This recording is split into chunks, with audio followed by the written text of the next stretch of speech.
Maintenant, la cuisine, niveau de difficulté 6, c'est variable, on en parlera plus tard. Euh, Demande à la soumission main-d'œuvre et matériel, si vous faites faire votre cuisine par quelqu'un. Les tâches à accomplir, poser les questions de cuisine évidemment, l'installation des comptoirs, les poses de panneaux de finition et autres.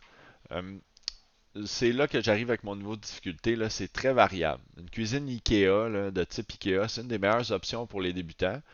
C'est une des options les plus économiques, facile d'assemblage, puis c'est le fun parce qu'il y a des conseillers disponibles. Si vous avez des questions l'assemblage de la cuisine tel quel, vous pouvez appeler, ils répondent à vos questions. Moi, c'est ce que j'ai utilisé, c'est ce qu'on voit sur la photo, c'est une cuisine Ikea. J'ai bien aimé mon expérience, j'ai trouvé ça relativement facile avec les guides d'instruction et tout. Puis en plus, on peut utiliser leur programme en 3D pour mettre notre cuisine puis choisir nos affaires.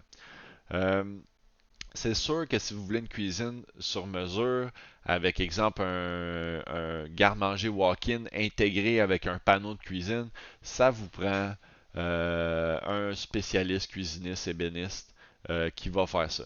Donc c'est pour ça que je dis que c'est variable en difficulté, là. Ça peut être très spécialisé, très touché, euh, fait par un spécialiste, ou ça peut être déjà préassemblé IKEA. On pose ça. Tout est en fonction de vos besoins. Perso, j'ai vraiment aimé IKEA, j'aime la qualité, facile d'assemblage. Ça fait le tour pour la cuisine.